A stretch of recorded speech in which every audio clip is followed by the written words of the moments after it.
Bonjour à toutes et à tous. Avec Laurent Guimier et Jean-Christophe Tortora, nous sommes très heureux de vous accueillir pour ce premier Perma Restart Café, co-organisé par La Tribune et ETX Studio. Pourquoi Perma Restart Café? Tout simplement parce que nous croyons beaucoup à la puissance de l'analogie entre la permaculture et la transformation du management et de la société. En effet, la permaculture, c'est un système plus inclusif, plus harmonieux, plus efficace. Bref, pour le dire dans une formule, mieux on mélange, mieux ça pousse. Et pour le dire dans un hashtag, mieux, différemment, moins. C'est pour cette raison que chaque semaine, nous allons recevoir une personnalité du monde politique, économique ou de la société civile pour réfléchir tous ensemble à ce que pourrait être, devrait être, un restart gagnant pour l'économie française, européenne, mondiale, avec cette idée qu'on espère que la France peut être un moteur de cette réinvention. Et on a l'honneur et le plaisir aujourd'hui de recevoir une étoile montante, Aurélie Jean, que Jean-Christophe Tortora va vous présenter. Merci Jérôme. Oui, pour cette première, avec Aurélie Jean, finalement, quand on s'épanche sur son parcours, on se pose la question s'il existe plusieurs Aurélie Jean. Eh bien non, déjà, réponse à cette question, il y a une seule Aurélie Jean. En effet, son parcours est assez extraordinaire, il faut le dire, à la fois scientifique, codeuse, chef d'entreprise. Alors, peut-être reprendre à la fois son parcours. Elle a un doctorat en mécanique et services des matériaux. Elle a été dans le biomédical, elle a fait l'université Pierre et Marie Curie, l'université d'État de Pennsylvanie, l'école nationale supérieure des mines de Paris, l'école normale supérieure de Paris-Saclay et le célèbre MIT. Vous voyez, certains, il leur faudrait plusieurs vies. Aurélie Jean, voilà, à peine 37 ans, a accompli plusieurs vies. Alors oui, finalement, Aurélie Jean, elle incarne bien la permaculture parce qu'en effet, comme l'a dit Jérôme, plus on mélange, mieux ça pousse. Et à vrai dire, à 37 ans, ça a très, très bien poussé. Femme entrepreneur depuis 3 ans, elle est devenue un rôle modèle pour les femmes. Mais j'allais dire, mais pas que. Un rôle modèle tout court pour les femmes et les hommes, car elle concilie à la fois engagement, entrepreneuriat, et également avec une envie de s'impliquer dans la transformation de la société d'aujourd'hui et de demain. Alors, tout simplement, avant d'accueillir Aurélie Jean, puisqu'elle vit entre Paris et les États-Unis, plus particulièrement Los Angeles, je dirais la chose suivante. Les Français et les Américains ont connu à une certaine époque une Française qui s'appelait Marion Cotillard. Vous savez, elle avait gagné l'Oscar du meilleur rôle dans La Môme. Eh bien, avec Aurélie Jean, je lui décerne ce matin l'Oscar de la femme entrepreneur dans la guerre des étoiles. Silence, on tourne. Il me revient de poser la première question. Bonjour Aurélie, bonjour à tous. On va d'abord parler de vous avant de parler d'un livre qui sort aujourd'hui, qui va structurer une partie du moment qu'on va passer ensemble, parce qu'on n'est pas complètement sorti évidemment de cette crise et avec tout ce qu'a dit Jean-Christophe, je pense que votre regard et surtout ce que vous avez vécu depuis 6 mois est particulièrement, 2 mois est particulièrement éclairant, mais le temps passe tellement lentement finalement que on en vient à faire de ce type d'erreur. Première question toute simple, comment avez-vous vécu cette période? On va la serrer un petit peu, parce qu'il y a évidemment ce qu'on a vécu individuellement, mais moi ce qui m'intéresse, c'est d'abord, juste avant le confinement, de votre position de scientifique et d'intellectuel, comment vous avez vécu l'avant-confinement? Et pour faire très simple, est-ce que vous avez vu venir cette crise peut-être un peu mieux ou différemment que tout le monde? Bonjour à tous et merci pour l'invitation. Alors en fait, pour être tout à fait honnête avec vous, avant le confinement, je n'ai pas mesuré les tenants et les aboutissants en fait, de cette crise sanitaire et de cette pandémie, et avec toute honnêteté. Et parce que je pense qu'on n'avait pas forcément les informations pertinentes, on ne réalisait pas forcément en fait ce que ça allait devenir. Et même avec ce qui se passait en Italie, on on aurait pu croire en fait à quelque chose de beaucoup plus local dans le temps et géographiquement. Donc, oui, je n'ai pas mesuré ce qui allait se passer après, bien évidemment. Et sinon, ce confinement, vous l'avez vécu à Paris et surtout, j'imagine que vous avez passé du temps à écrire. Alors en fait, j'ai beaucoup travaillé. C'est-à-dire que je l'ai passé dans d'excellentes conditions, je pense par partie privilégiée. Voilà, j'étais relativement bien, au calme, à travailler. Je devais être aux États-Unis pour un cours de printemps. Je n'y suis pas allée parce que l'université a fermé. Donc je suis restée à Paris et voilà, j'ai travaillé et j'en ai profité également pendant les soirs et week-ends d'écrire un petit essai qui sort aujourd'hui. Dont on va parler dans quelques instants, mais je continue cette chronologie du confinement avec le déconfinement. On va aussi beaucoup en parler dans les 3/4 d'heure qu'on va passer ensemble, y compris ce que vous avez pensé, réfléchi, écrit, et ce qui se passe depuis lundi en France, depuis le déconfinement. Est-ce que vous sentez déjà des changements de comportement? J'allais pas dire des amendements par rapport à tout ce que vous avez et tout ce qu'on a peut-être réfléchi ou espéré, mais comment vous voyez cette période depuis 4 jours d'une France, d'un pays, d'une nation qui réapprend à vivre, non pas comme avant, mais autrement? Écoutez, je n'ai pas vraiment vu véritablement de changement pour le moment. Je pense qu'il faudra attendre un peu plus longtemps. En tout cas, j'espère que tout ce que nous avons appris individuellement et collectivement durant ces quelques semaines, j'espère qu'on va pouvoir les conserver ou en tout cas capitaliser et transformer l'essai dans les prochaines semaines et les prochains mois à venir, autant du point de vue professionnel que personnel, et puis aussi à l'échelle étatique, bien sûr. Alors, on va parler de cet ouvrage dans quelques minutes avec Jean-Christophe Tortora. Hein. C'est un éloge de l'apprentissage, hein, on va le dire comme ça, que vous écrivez.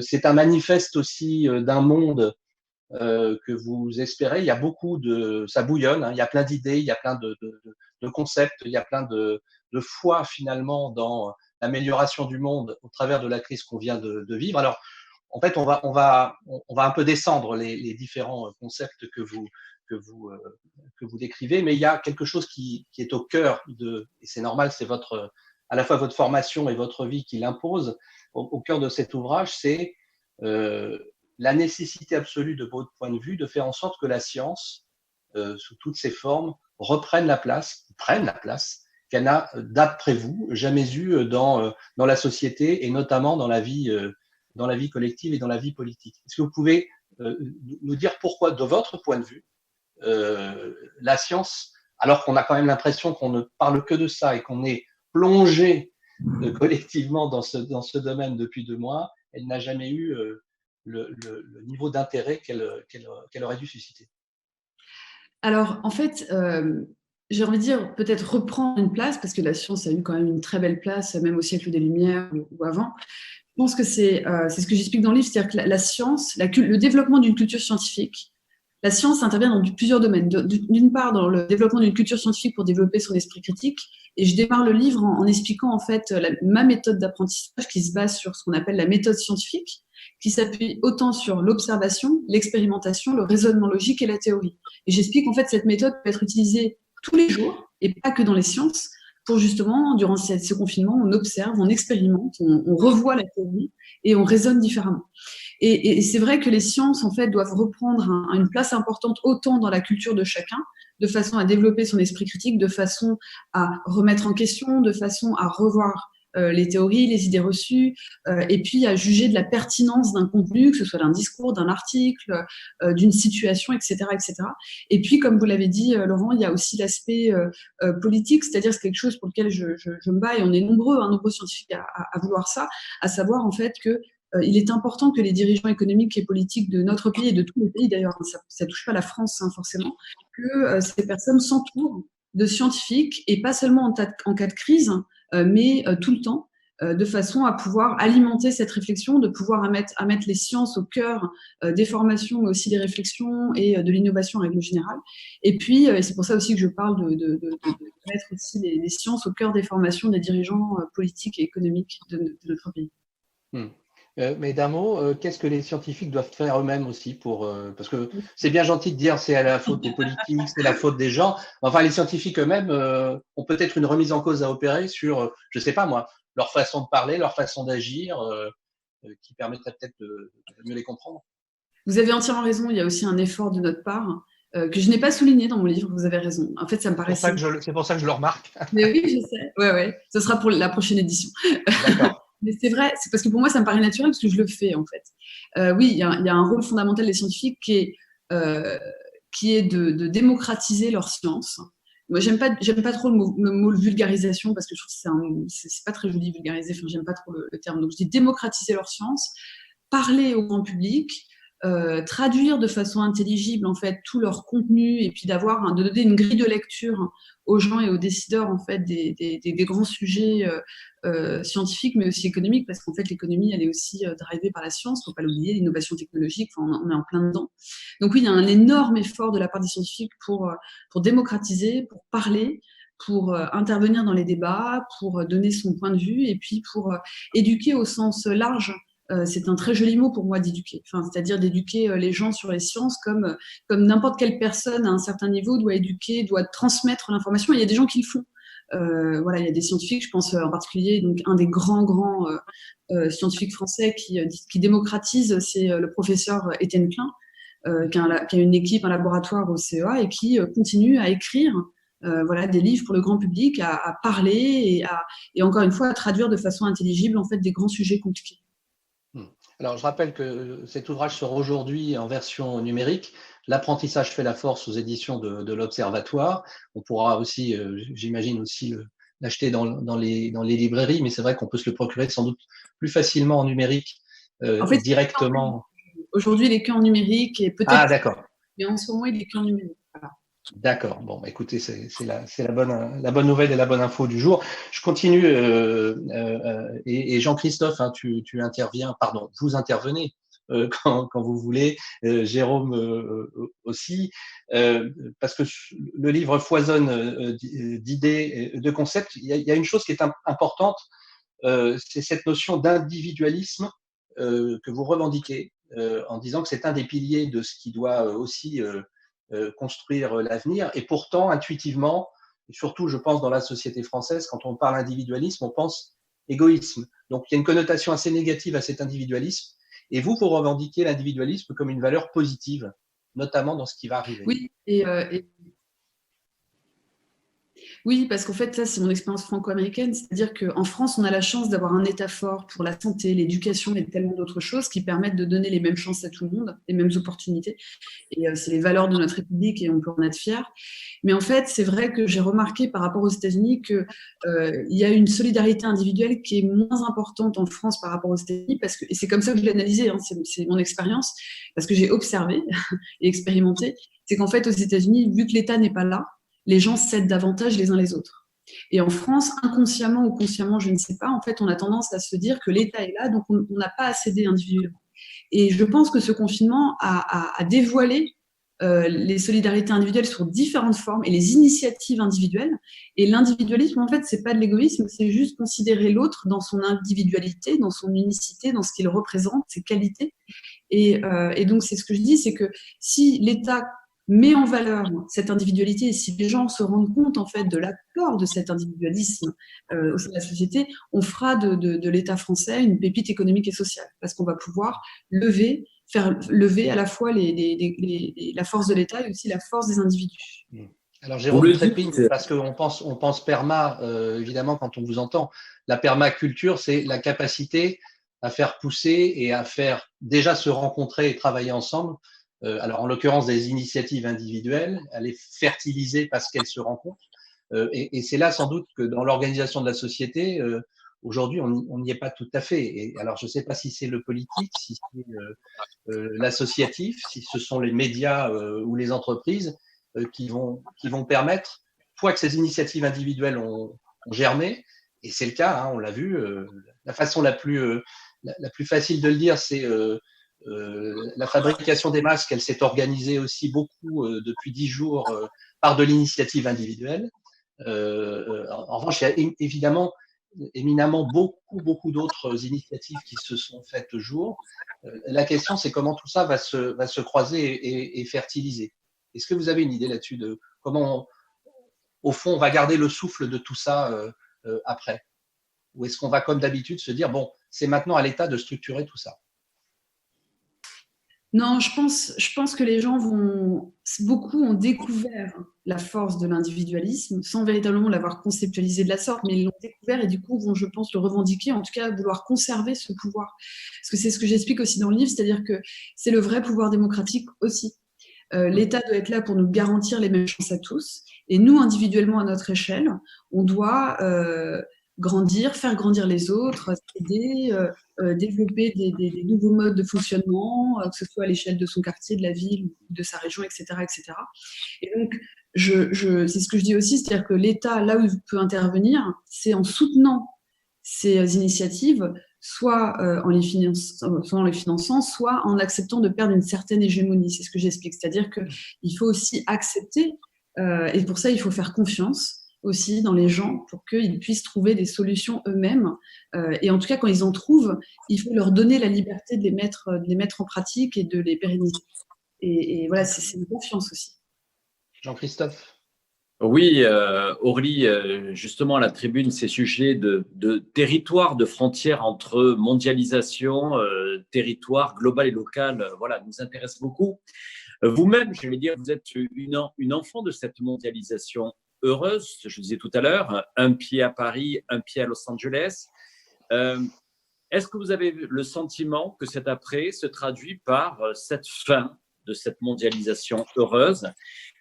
Et deuxième question, vous dites en effet, il faut que l'État accepte de perdre une certaine hégémonie en France au profit justement peut-être du collectif. Quand on voit encore il y a 48 heures que des maires s'expriment au sein de la tribune en disant que voilà, il faut laisser les maires avoir les mains libres. Est-ce que vous pensez qu'il va y avoir une explosion totale de tous les pouvoirs à l'échelle mondiale et à l'échelle locale?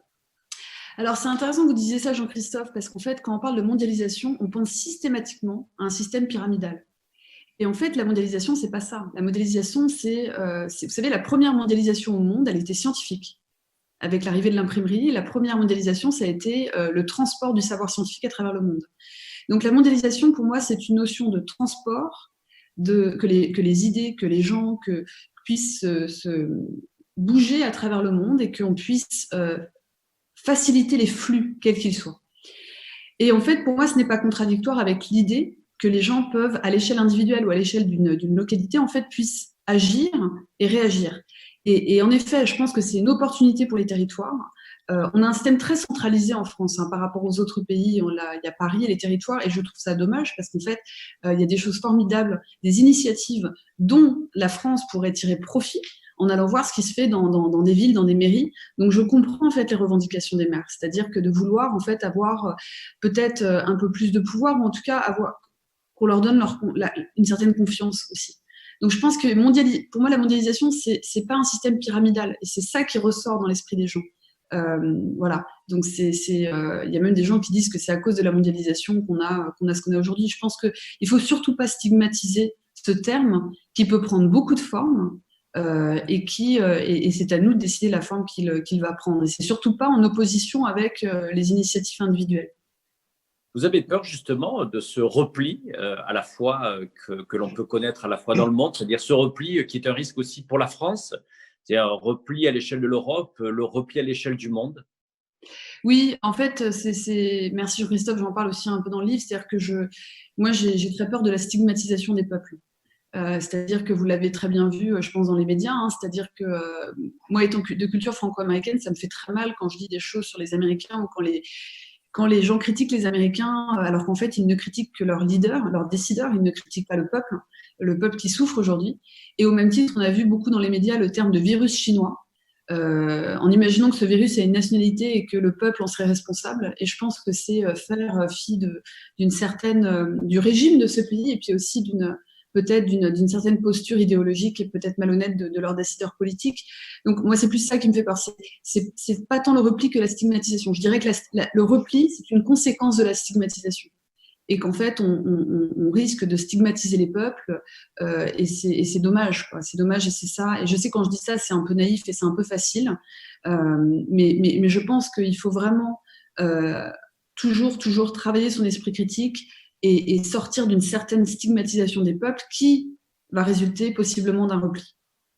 Alors, on peut penser que c'est évident au niveau, en tout cas souhaitable, évidemment, entre les peuples, les nations, les communautés ou les civilisations, mais à l'échelle d'un pays comme la France, comment vous considérez, vous envisagez, vous craignez ou vous redoutez ce qui va se passer dans un pays comme la France, dans ce qu'on peut appeler une sorte de débriefing de crise généralisé, où je ne parle pas forcément de stigmatisation, mais où il va falloir tirer les leçons de ce qui s'est passé, et comment, avec ce que vous décrivez aussi dans une société comme la nôtre, qui est travaillée par aussi beaucoup de violence, vous pensez que tout ça peut être canalisé, en gros, pour que les leçons soient tirées, que les sanctions éventuelles soient les sanctions, en tout cas les leçons soient tirées, sans tout simplement que par stigmatisation ou par intérêt, tout ça ne bascule dans la violence?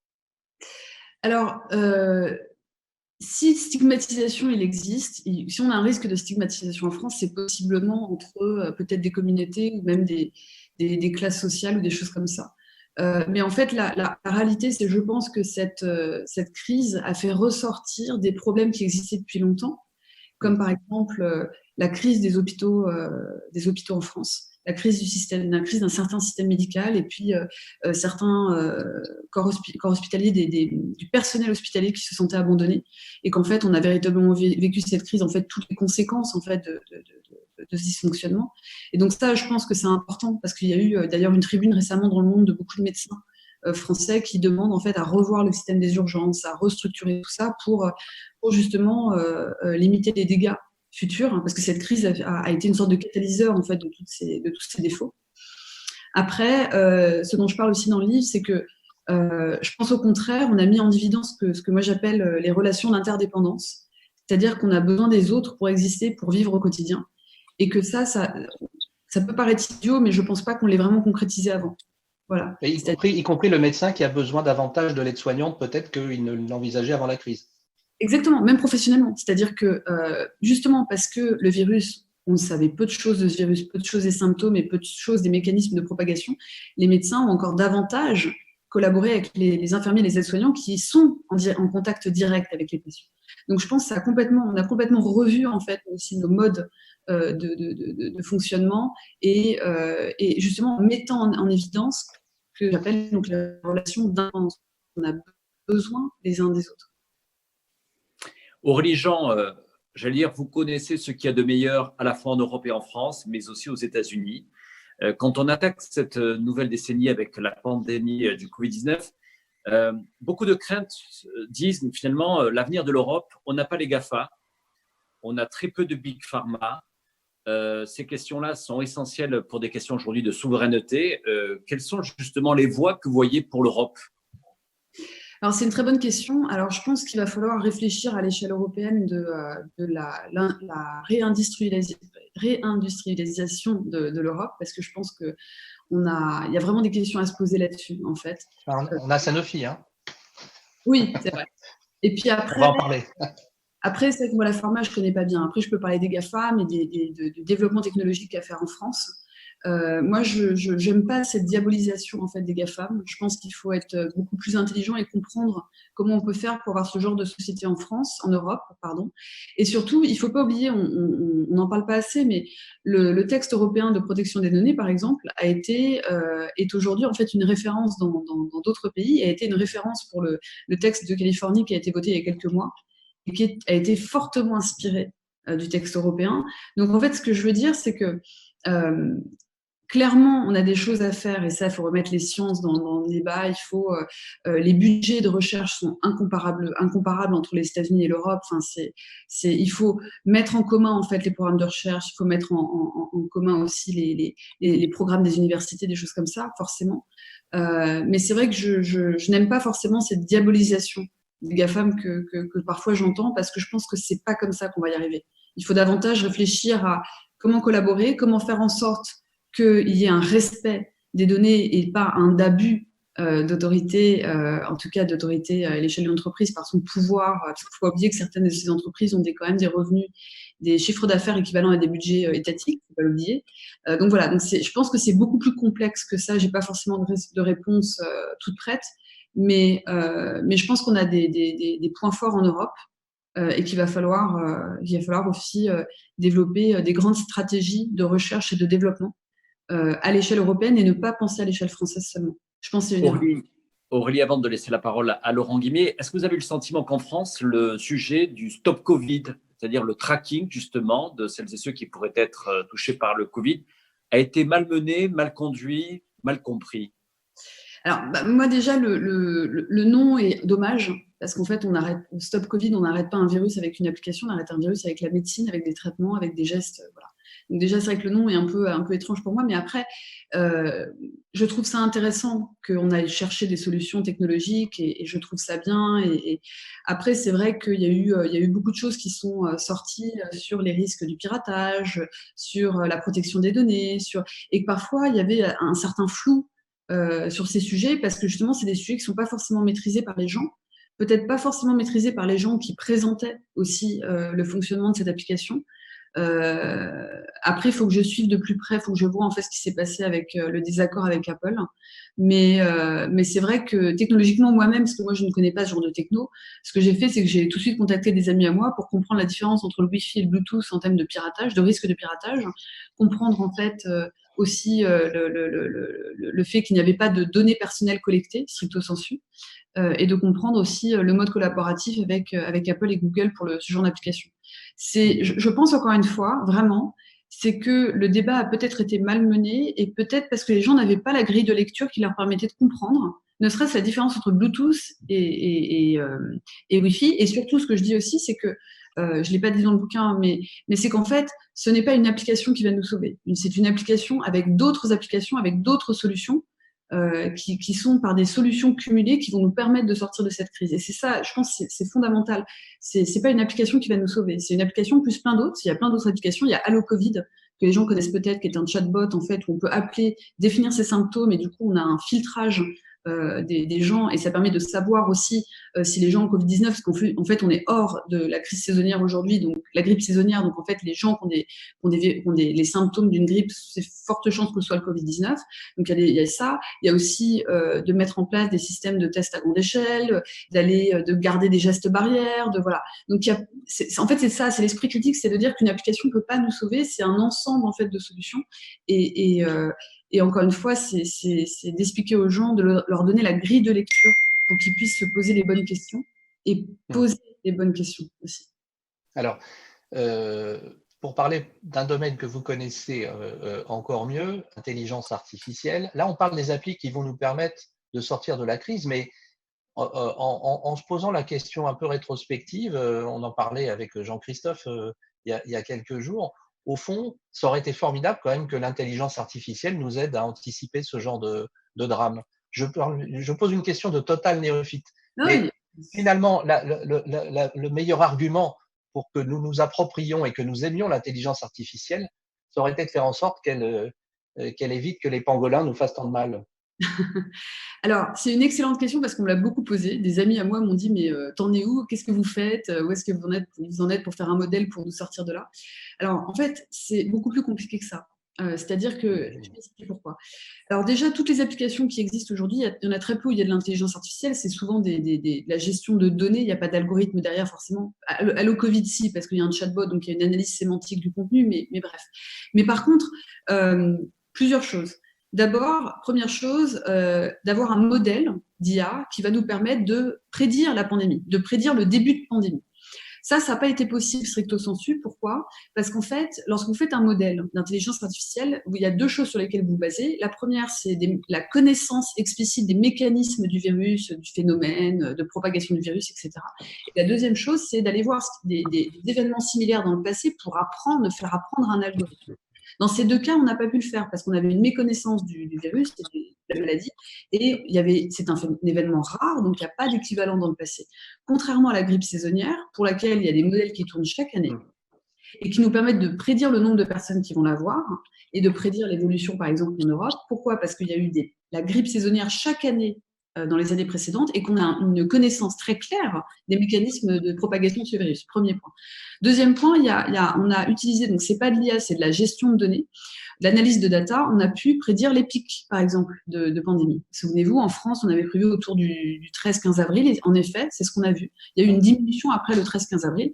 Comment on calcule ça ? En fait, on prend le nombre de personnes infectées dans un temps donné, on prend l'évolution de ce nombre par rapport au temps, sur plusieurs jours, par exemple, et on prend l'évolution de l'évolution. Donc ça, c'est l'accélération, pour aller définir un pic. Donc ça, on arrive à le faire. C'est pas de l'IA, c'est de l'analyse de data. Et enfin, aujourd'hui, je sais qu'il y a des gens qui travaillent, je ne me suis pas penchée dessus, je n'ai pas regardé, mais il y a des gens qui travaillent sur tester différents scénarios de déconfinement et de voir en fait ce qu'il peut se passer à posteriori avec ces différents scénarios, où on peut déconfiner tout en même temps, déconfiner par région, garder les gestes barrières, ne pas les garder, etc., etc.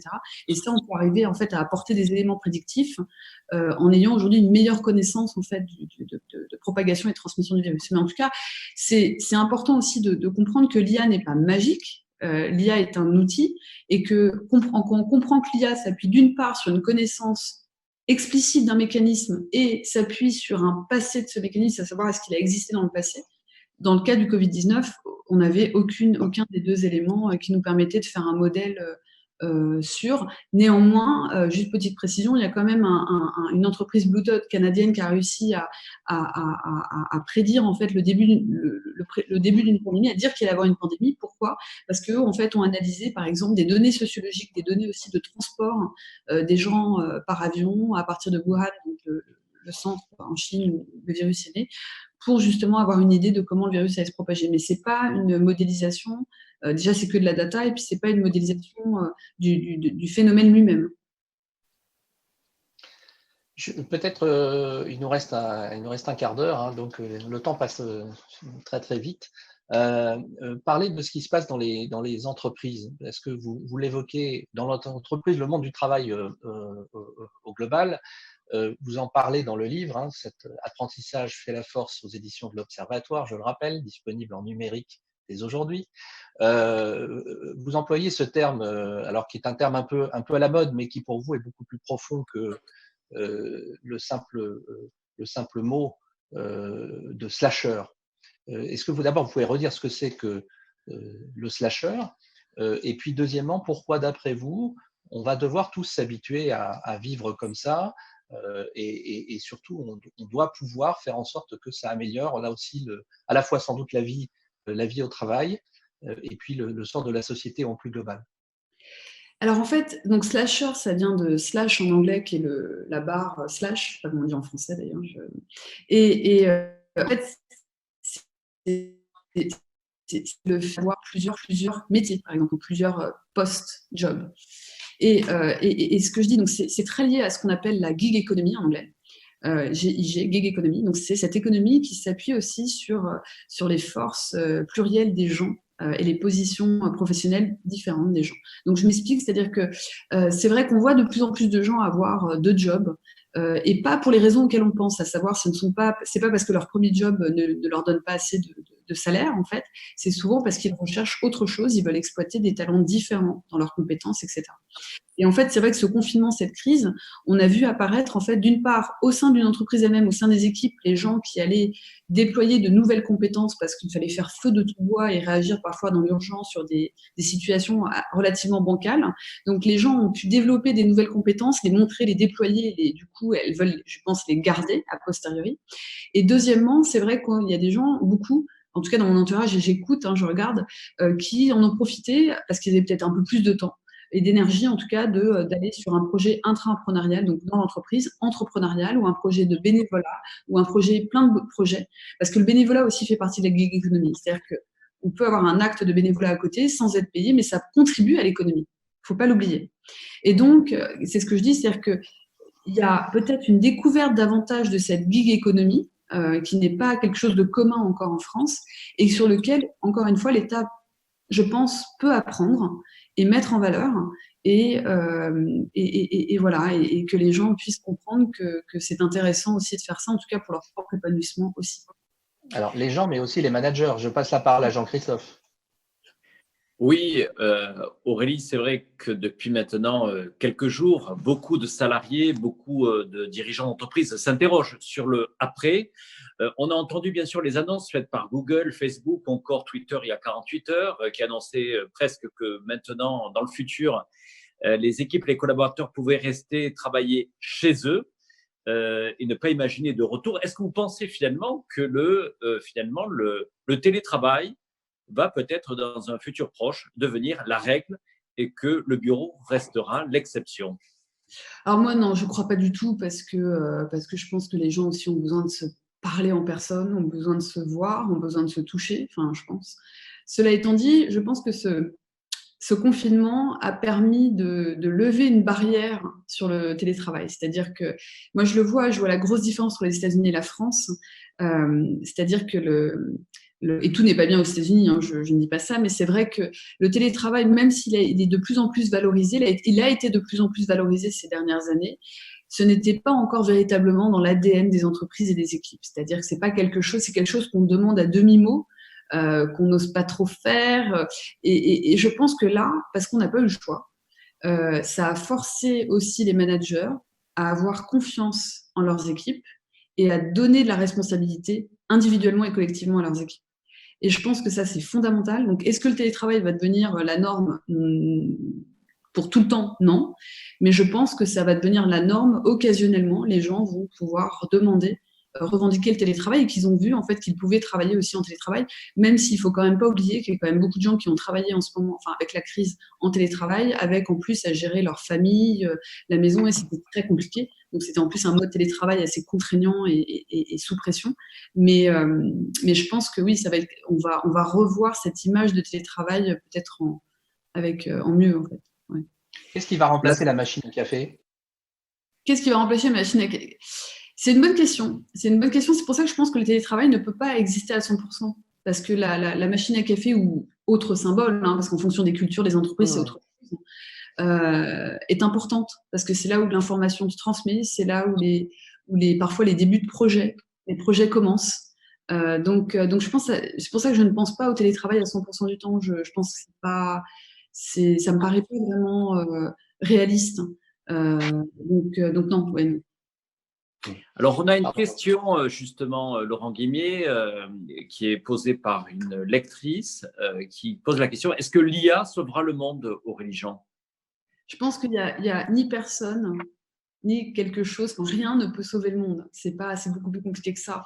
Je pense que c'est la combinaison de beaucoup de choses qui peuvent sauver. Et l'IA, encore une fois, n'est pas une baguette magique. Et c'est intéressant parce que j'ai écrit ça récemment où on a vu apparaître avec ce confinement et cette crise ce que j'appelle de l'IA bashing, c'est-à-dire des gens avec des articles où on a commencé à dire que l'IA est incapable, qu'elle nous a trahis. Enfin, c'est les termes qui ont été utilisés.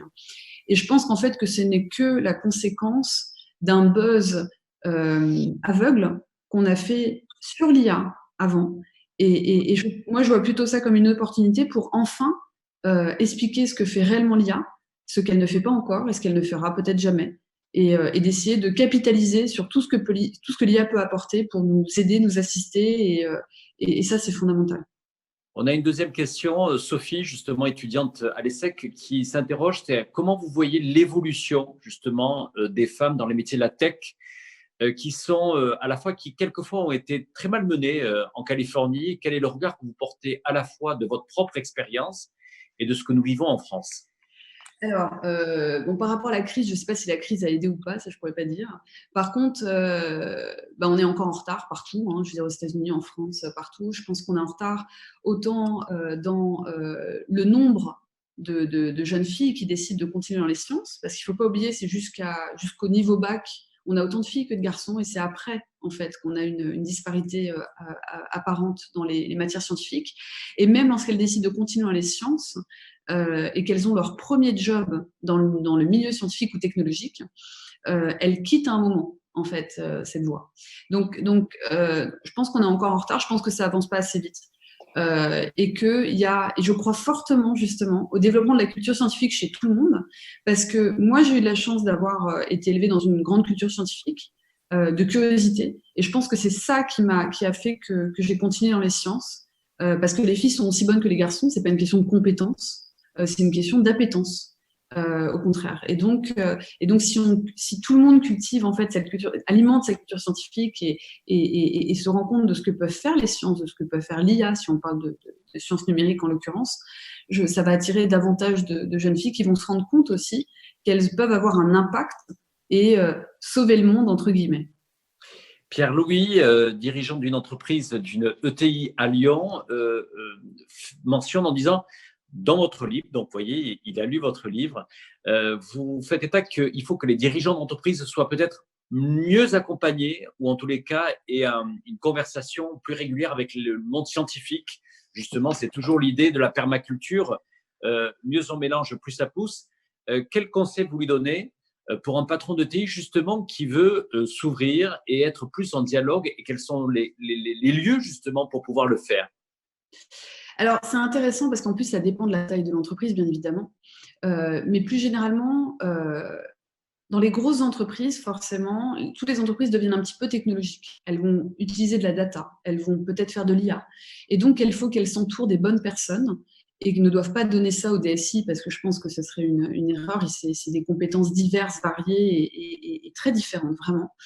Donc ça, c'est important. Il faut qu'elle se rapproche de ça. Il faut aussi que dans ces boîtes-là, lorsqu'il y a un CTO, donc le CTO, c'est le dirigeant technique au comité exécutif, il faut qu'il ait une place à la même hauteur que les autres acteurs du comité exécutif. Et je le dis vraiment, vraiment profondément parce que c'est pas le cas aujourd'hui. Ils n'ont pas la même place. Et je pense que c'est révélateur, en fait, d'un manque de mise en valeur des sciences et des technologies de façon générale. Après, pour une petite entreprise, je pense que c'est important pour la petite entreprise que le dirigeant soit au courant de ce qui se passe et à tout niveau pour justement pouvoir utiliser les technologies, pas en développer, pas forcément, mais en tout cas savoir utiliser les bonnes technologies, comprendre ce que c'est le texte de RGPD, de protection des données, savoir comment être conforme, savoir qu'est-ce qui peut être fait, de quels outils ils peuvent utiliser de façon à mieux se protéger. Donc c'est de manière générale s'ouvrir en regardant ce que les scientifiques font, en parlant à droite à gauche, et voilà, en tout cas s'y intéresser, parce que je pense que c'est pas tant qu'il n'y a pas du contenu à lire ou à écouter, c'est davantage qu'on n'a peut-être pas l'idée d'aller écouter ou lire ces contenus. Donc voilà, mais il y a des choses qui se font, hein, et c'est très intéressant. En fait, il y a des patrons d'entreprises, de petites entreprises et de plus grosses, qui s'intéressent, qui s'entourent, qui donnent une place particulière et intéressante au CTO. Donc ça change, mais c'est pas partout, en fait. C'est ça que je dis, et c'est dommage parce que le CTO mérite une place à la même hauteur que le CFO, le CMO, le CEO. Alors, de mon côté, j'ai une petite dernière question qui nous arrive. Caroline, qui est chef d'entreprise à Lille, qui vous pose la question, ferez-vous un jour de la politique? Êtes-vous prêt à vous engager? Non, je n'ai pas d'agenda de ce point de vue-là. Quand on est slasher, on doit faire aussi de la politique, non? Ouais, ce serait difficile de faire à la fois de la politique et tout ce que je fais à côté. Mais le slashing est assez limitant, mais je n'ai pas d'agenda, si c'est ça la question. Ok. Moi, Laurent, est-ce qu'il y avait une question, peut-être juste une dernière question, et c'est vrai qu'on l'a jamais évoqué. Est-ce que votre frustration, un petit peu, que l'on perçoit des fois, Emmanuel, parce qu'on sent bien que les scientifiques ont été un peu malmenés durant cette crise avec des voix divergentes, etc. Donc, il y a une question sur l'affaire Raoult. Vous en pensez quoi? Écoutez, pour moi, c'est symptomatique de ce qui s'est passé, à savoir que parce qu'on était dans une crise de confiance, parce qu'on était stressé, parce qu'on a paniqué aussi, on s'est jeté sur la moindre phrase, le moindre résultat, sans véritablement de recul et d'esprit critique. Et je ne suis pas médecin, donc je ne peux pas dire si la chloroquine en question est efficace ou pas. C'est pas la question. Par contre, je peux lire un article de cette équipe et de juger de la pertinence de l'étude clinique par la pertinence de l'analyse statistique de l'étude. Et en fait, c'est ce que j'avais fait. Je m'étais amusée à le faire pour un article dans Le Point où j'expliquais qu'encore une fois, je ne porte aucun jugement sur la chloroquine. C'est pas le but. Ce que je dis, c'est tout le monde peut arriver à lire un article, en tout cas pour comprendre la pertinence. Et encore une fois, c'est l'esprit critique, c'est la culture scientifique. Et donc, c'est davantage ça, c'est de voir que j'ai vu en fait une profonde perte d'esprit critique. Et encore une fois, ce n'est pas de juger ou pas si la chloroquine est efficace, c'est de juger de l'approche, de la pertinence statistique d'une étude clinique, de la pertinence de propos, de la pertinence du raisonnement dans le temps. Et c'est ça, en fait, qu'il faut évaluer, et que je sais qu'on est en temps de crise et que parfois, il faut accélérer les process. Je me rends bien compte, parce que quand vous soumettez un papier dans une revue, ça peut mettre 6 mois avant de sortir. Je m'en rends bien compte. D'avoir une étude clinique validée, ça prend du temps. Mais à ce moment-là, on peut essayer d'être en mode, j'ai envie de dire, voilà, en mode de guerre, pour essayer d'accélérer les process. Mais ça ne veut pas dire tout accepter, ça ne veut pas dire tout accélérer. Et surtout, il faut garder un esprit critique. Et c'est ça que je dis, en fait. Vous attendez les résultats de Discovery. Voilà. On risque d'attendre un petit moment. Merci beaucoup, Aurélie. Aurélie, je rappelle donc que vous êtes l'autrice ou auteureux, c'est vous qui choisissez, de l'apprentissage fait la force aux éditions de l'Observatoire. Petit livre, je dis petit parce qu'il n'est pas très long, mais il est bourré de valeurs, d'idées et surtout de sujets de conversation, on va le dire comme ça, parce que on n'est pas forcément d'accord quand on lit le livre, mais c'est très fécond intellectuellement parce que ça nous fait réfléchir à la suite, aux éditions de l'Observatoire. Merci Laurent, merci Jean-Christophe aussi. Aurélie, merci. Vous avez employé plein de mots importants. Vous avez parlé de confiance, de responsabilisation, de grille de lecture, de force plurielle des gens, de relations d'interdépendance, d'appétence. Voilà, je pense que c'est plein de mots très importants qui, dans une logique justement du PERMA Restart Café, correspond exactement à la philosophie sous-jacente que l'on veut pousser. Donc, merci pour votre présence. On souhaite beaucoup de succès à votre livre et on souhaite aussi évidemment beaucoup de succès à notre initiative, dont je rappelle qu'elle se poursuivra chaque jeudi matin. On donnera le nom du prochain invité dans quelques jours. Et je rappelle que le but aussi, c'est de créer une communauté autour de cette notion du PERMA Restart Café. Il y aura même un événement co-organisé par ETX Studio et La Tribune au mois d'octobre. Voilà, merci infiniment. Il y avait, je crois, beaucoup de monde en plus qui nous a suivis. Donc, voilà, merci de votre compréhension pour les éventuels petits calages techniques à faire. Mais en tout cas, on était heureux de passer ce moment avec vous. Merci encore, Jean-Christophe et Laurent. Merci et à la semaine prochaine. Merci. À la semaine prochaine. Merci. Merci.